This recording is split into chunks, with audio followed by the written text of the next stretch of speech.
Good evening everyone, welcome to all of you in new chapter. आज हमारा chapter है class 5th NCERT Hindi Veena book का 11th chapter है हमारे ये कला मंदिर। ठीक है, अब कला मंदिर कौन से कला मंदिर, कैसे कला मंदिर। कला का मतलब है यहाँ पर टाइप की होती है कला, जैसे किसी के पास संगीत की कला है, किसी के पास बोलने की कला है, किसी के पास आर्ट बनाने की कला है, तो उन्हीं में से है कला मंदिर। अब कैसे कला मंदिर है ना, तो ये चैप्टर में बताया है कि कौन है हमारे कला मंदिर, किसको कला मंदिर कहा गया है। ठीक है, आइए आगे पढ़ते हैं।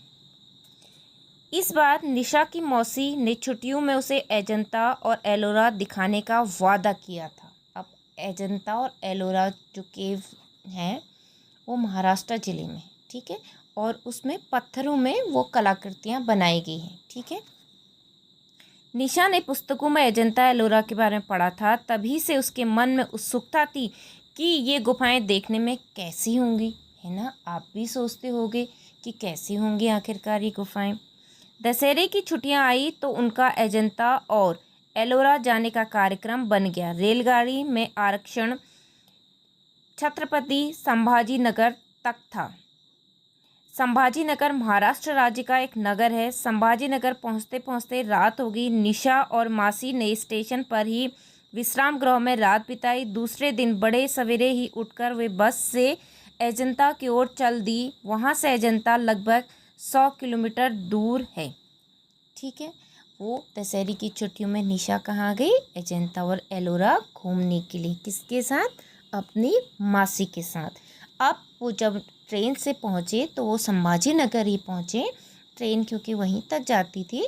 और उसके बाद संभाजी नगर से 100 किलोमीटर दूर है अजंता। ओके, अजंता पहुंचकर जो दृश्य निशा ने देखा वह बड़ा ही मनोरम था। एक और छोटी सी नदी बह रही थी। नदी में बड़े बड़े शिलाखंड पड़े थे, मतलब पत्थर। नदी के दक्षिण में एक पहाड़ी पर एक पंक्ति में 29 गुफाएं थी। इन गुफाओं का मुंह पूर्व दिशा की ओर होने के कारण प्रातःकाल के सूर्य की किरणें इन पर पड़ रही थी। गुफा के ठीक नीचे एक कुंड बना था, मतलब तालाब, जिसमें पानी भरा हुआ था। घाटी में रंग बिरंगे फूल खिले हुए थे। ओके, अब आगे आइए, ये देखिए, ये गुफाएं दिख रही है अजंता एलोरा की। निशा और निशा की मासी देख रही हैं। निशा मासी के साथ गुफाओं को देखने के लिए अंदर गई। उन्होंने देखा कि गुफाओं के अंदर दीवारों पर अत्यंत सुंदर चित्र बने हुए हैं। गौतम बुद्ध का घर छोड़कर तप के लिए जाना, भिक्षुओं को उपदेश देना, साधु के रूप में भिक्षा मांगे जाना आदि के चित्र अत्यंत सजीव मतलब बिल्कुल सच्चे थे। इसके अतिरिक्त पेड़ पौधे, पशु पक्षी, स्त्रियों आदि के भी चित्र थे। उन्हें देखते ही निशा के मुंह से निकला वाह। उन सभी चित्रों में अत्यंत सुंदर रंग भरे थे। सैकड़ों साल बीत जाने पर भी, मतलब कई 100 साल हो जाने के बाद भी ये रंग फीके नहीं पड़े थे। कितनी आश्चर्य की बात है कि इतने 100 सालों बाद भी रंग फीके नहीं पड़े, है ना। मासी ने कहा, निशा ये गुफाएं 2000 वर्ष पुरानी है। ओ, ये देखिए, गुफाओं के अंदर इतने सुंदर सुंदर चित्र बने हुए थे। निशा ने आश्चर्यचकित होकर कहा, 2000 वर्ष पर आज भी इनके रंग ज्यों के त्यों कैसे हैं।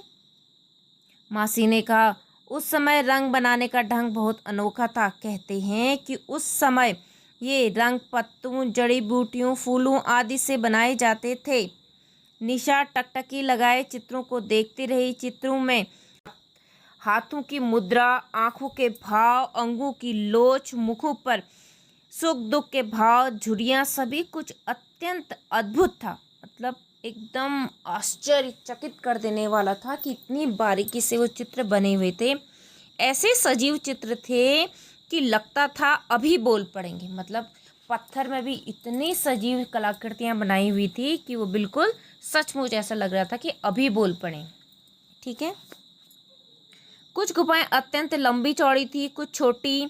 निशा को सबसे अधिक आश्चर्य यह देख के हुआ कि ये गुफाएं पहाड़ों को ही काट कर बनाई गई थी। इन मूर्तियां भी पत्थरों को तराश कर बनाई गई थी। मतलब ऐसा नहीं कि कहीं और मूर्ति बनाई ला के रख दी, उन्हीं वहाँ पर ही पत्थरों को काट के बनाई गई थी। ठीक है, अजंता की गुफाएं देखकर निशा और मासी वापस संभाजी नगर आ गई। वहां से वे दूसरे दिन बस पकड़कर एलोरा की गुफाएं देखने की। संभाजी नगर से एलोरा लगभग 40 किलोमीटर दूर है।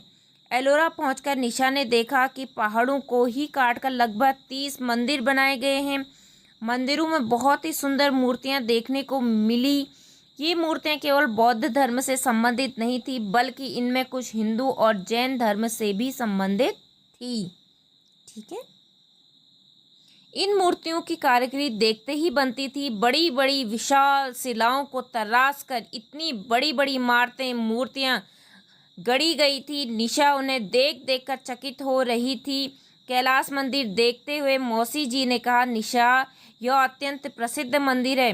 पूरा मंदिर एक ऊंचे पहाड़ को ऊपर की ओर तराश कर बनाया गया है। देखो, एक ही चट्टान से बनी इतनी बड़ी और सुंदर इमारत कितना अद्भुत है। ठीक है, ये देखिए, ये देखिए, ये निशा और निशा की मासी हैं। ओके, अब नेक्स्ट पेज में आइए। निशा, अद्भुत, यह गर्व की बात है कि हजारों वर्ष पहले भी हमारे देश में कला का इतना विकास हो चुका था। अजंता और एलोरा देखकर निशा और मासी जी वापस लौट आए, पर निशा का मन अभी भी उन बेजोड़ कलाकृतियों की ओर लगा हुआ था।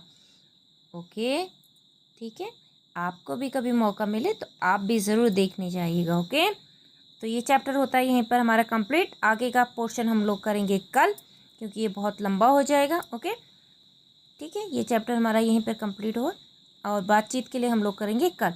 ओके, तब तक के लिए पढ़ते रहे। Thank you for watching all of you. जय हिंद।